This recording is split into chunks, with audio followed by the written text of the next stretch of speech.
The final thoughts on Combat Talk. The final thoughts. We're bringing it to you. Yeah. So, predictions, final thoughts for UFC on Fox. Henderson versus Thomas. Quite, quite a good card. I'm only really going to do the predictions for the main card, but I am going to touch on the prelim card a little bit because Sergio Pettis, the younger brother of Anthony Pettis, UFC lightweight champion, currently on an 8-month hiatus because of an injury. But he will be at the top of the bill on this card, which sees a lot of shaking and moving in the bantamweight division because there's 4 fights actually on the prelim card, all at bantamweight division. And Eddie Windlet's also on the preliminary card. So if Sergio Pettis is fighting at the top of the card, and that seems that he's in high regard and a bigger draw than Eddie Windlet, so he can really maybe move into the top 10 in with this fight. I'm not sure where he's ranked, but I don't think he's quite in the top 10 yet. I was a bit disappointed, to be fair, in his last fight against William Campizano. Uh, it was a good fight. He done well, and he done well to get through it, but I was expecting a knockout, a submission. The guy's got a great record, never lost a fight, even in his amateur career, which is something to see more now. MMA fighters fighting in the amateurs. You never used to see it if there wasn't an amateur scene. Uh, so he's won, I think he won 4 amateur fights and 9 professional fights, looking to go 10-0. And really, you saw Chris Weidman. I know he fought more fights in the UFC at this stage of his career, but he got the belt at 11-0. Maybe Sergio Pettis could match that. I don't think he can't beat that, I don't think, but he could match that. And I think Cain Velasquez might hold the records of least fights because I think he may have won it around 8 or 9-0. So on to the main card. Darren Elkins will fight Jeremy Stephens. I see Elkins winning this, and I see him winning it in good fashion. Jeremy Stephens is a good fighter, but he's a bit of a journeyman. He did lose 3 straight at one point. He has pulled his career back on track with 2 wins back to back. But um, Darren Elkins is a top fighter. He's only lost to pretty much the top guys in the division. I know a lot of people may not see Charles Oliveira as the top guy who he lost to before, and he lost to Chad Mendes, but Charles Oliveira was a big deal before he come to the octagon, and there was a lot of hype around him, and he has struggled a little bit, to be fair, but he's a good fighter nonetheless. So I see Darren Elkins winning this. Probably, I would say, I think he's going to win it.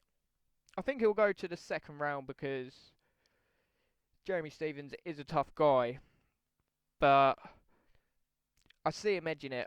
Does he get a knockout? I'm not sure. Uh, Elkins has only, I think, got 1 knockout since he's been back in the UFC, maybe 2.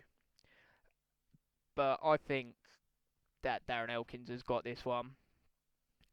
The next fight on the card is the Cowboy. Woo! Yeehaw! Cowboy Cerrone. He's taking on Adriano Martins. You must be sitting there thinking to yourself, whoa, Donald Cerrone, he can't be on this card. He only fought like a month ago. Well, yeah, he did, but he's also broke.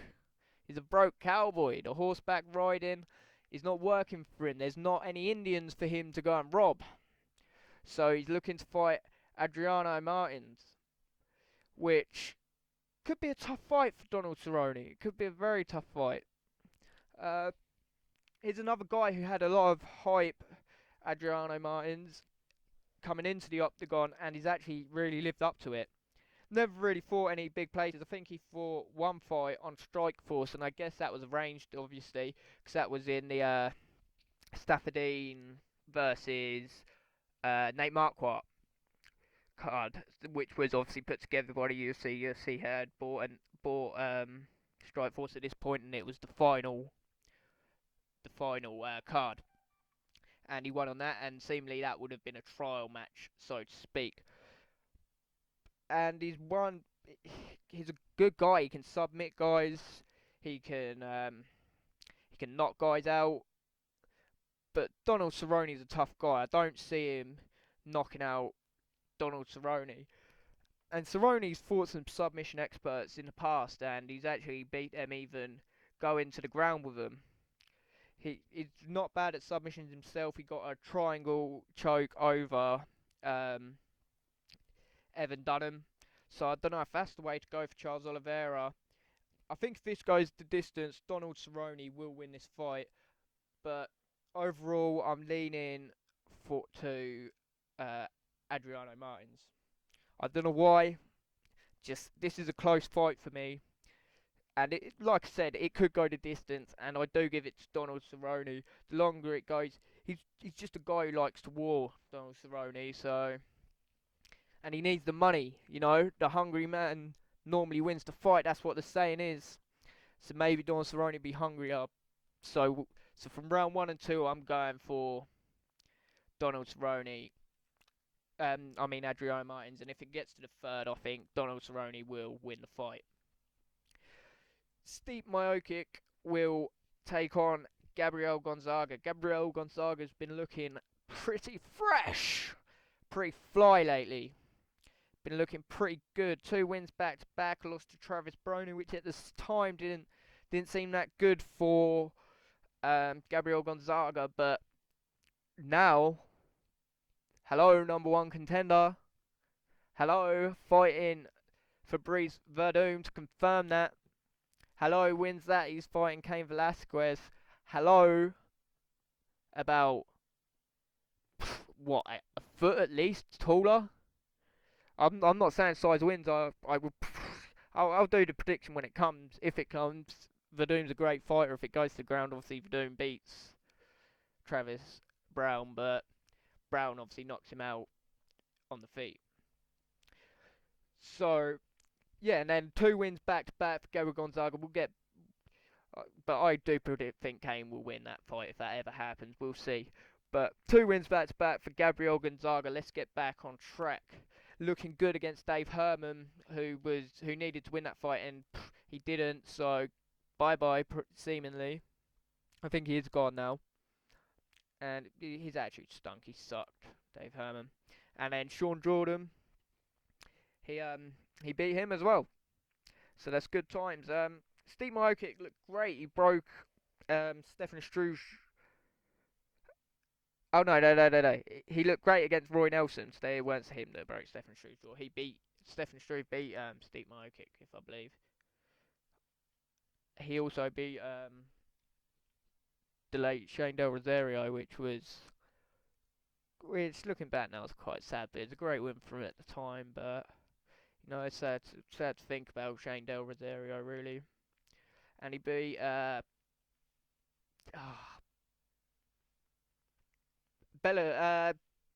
Beltran, Bellator's top guy.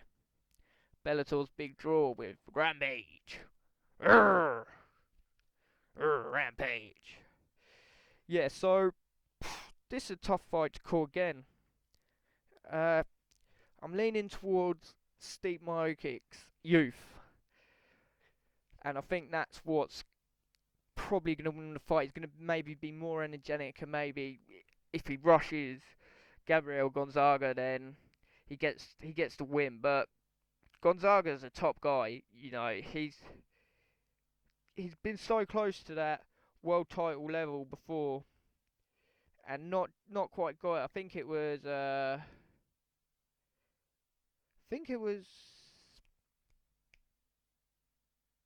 Randy Couture, Bellator's other top guy, Fight Master. Yeah. I'll leave Bellator alone. I'm actually gonna be talking about them later and how they actually look like they've got quite a good time ahead of them actually. But so yeah, I'm going with Stipe Miocic, but I wouldn't be surprised if Gabriel Gonzaga actually pulls off the win, and he'll be up there if he does pull off the win, and maybe Miocic will too.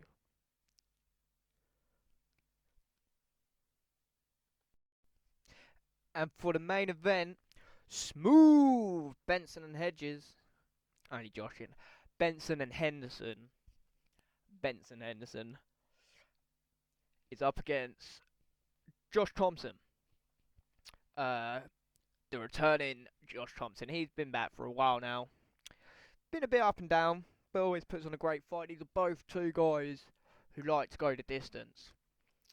And when a knockout guy fights a knockout guy, it usually goes the distance, and it usually turns out to be a boring fight.